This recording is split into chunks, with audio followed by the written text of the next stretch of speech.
Hello বন্ধুরা, কেমন আছো তোমরা সবাই? আশা করি সবাই ভালো আছো, আমিও ভালো আছি। তো তোমরা এতক্ষণে বুঝতেই পেরে গেছো কি হচ্ছে। আসলে আমার সোনামার আজকে বার্থডে, 3 বছর পূর্ণ হলো।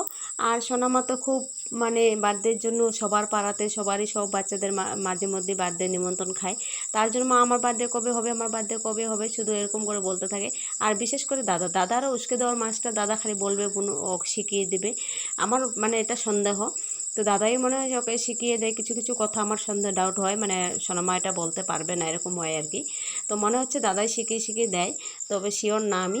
তবে সোনামা এমন এমন কথা বলে এবার বাধ্য হয়ে না পেরে করতেই হলো। কিন্তু যেহেতু আমার ছেলের পরীক্ষা চলছে, তো পরীক্ষার জন্য আর কি করব, আজকে থেকে পরীক্ষা শুরু হয়েছে, তার জন্য দুপুরেই করলাম অনুষ্ঠান। বেশি লোক বলিনি, কয়েকজন বাচ্চা কাচ্চা ডেকে দিয়ে, আর আমাদের এই নিজেদের এই লোক আর কি, ওদেরকে 2-1জনকে ডেকে করে ফেললাম সোনামার বার্থডেটা দুপুর টাইমেই। কারণ রাত্রে করলে ছেলের পড়াশোনা ডিস্টার্ব হবে। তার জন্য বললাম যে ঠিক আছে, দুপুর টাইমে করাটাই ভালো হবে।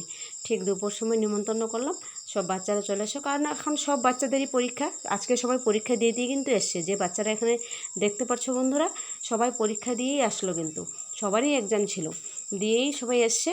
আবার এখন খেয়েই তাড়াতাড়ি ওরা টিউশনে চলে যাবে, এরকম ছিল আর কি। তাড়াতাড়ি করছিল, তাই কেকটা কেটে ওদেরকে খেতে দিয়ে দিয়েছিলাম। আর ওরা খেয়েই সবাই টিউশন চলে গেছে, যেহেতু কালকে আবার এক্সাম আছে, যার জন্য। আর সোনামা খুব খুশি। সোনামা আর বলো না, তো দাদাই নিজেই বেলুন দিয়ে সাজিয়েছে ঘর। আমি তো একা কি করব, তোমাদের দাদাভাই বাড়িতে নেই, একা একা আর কী করবো। যে কয়জনকে বলেছি সবাইকে ফোনে ফোনে ডেকে নিয়েছি। আর হচ্ছে তোমার বাজারঘাট করতে হয়, সব তো একাই করতে হবে, যার জন্য। আর এগুলো বেলুন টেলুন যেগুলো দেখতে পাচ্ছ, দাদাই সাজিয়েছে।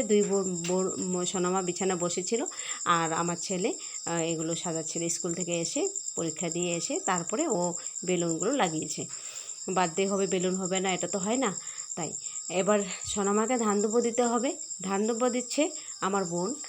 আর ধান দুব্বো যখন দিচ্ছে, ধান দুব্বোটা যখন ফেলে দিচ্ছিল, সোনামা খুব রেগে গেছিলো। এবার আগের ফটো দিয়েছি তোমাদেরকে, ও রাগ হয়ে দাঁড়িয়েছিল, বলছে মা দেখো আশীর্বাদগুলো ফেলে দিচ্ছে। ধান দুব্বোটা মাথার থেকে কেবার ফেলে দিয়েছিল, নিয়ে রাগ হয়ে গেছে, আশীর্বাদটা কেন ফেলে দিল। তো কেক কাটবে, ওর খুব শখ। আমি বলেছিলাম সোনামা কেক লাগবে না, কেক, একদম মন খারাপ হয়ে গেছে, বলছে না কেক লাগবে। তো বন্ধুরা সবাই আশীর্বাদ করো আমার সোনামাকে, সবাই আশীর্বাদ করো, ওই জন্য খুব ভালো মানুষ হয়, খুব বড় মনের মানুষ হয়। ওকে খুব তোমরা অনেক অনেক আশীর্বাদ করো। আর ভালো থেকো, সুস্থ থেকো সবাই। আর কি বলবো বন্ধুরা, তো করতেই হবে। 2 বছর ফাঁকি দিয়েছি, 2 বছর তো বার্থডে করিনি, জাস্ট খালি আমি ঘরে ঠাকুরের সামনে দিয়েছিলাম। আর এবছর আরও করতেই হবে, এবছরও মানছে না।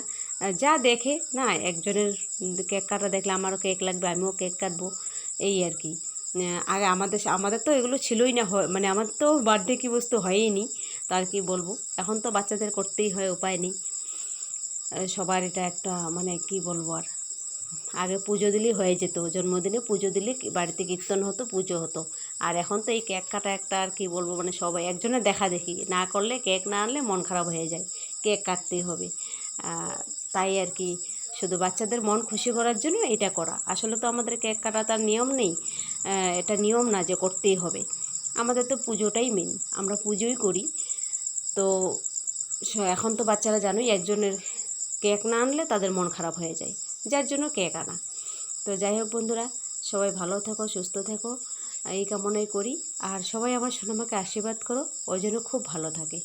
আর দেখো সোনামা কত খুশি।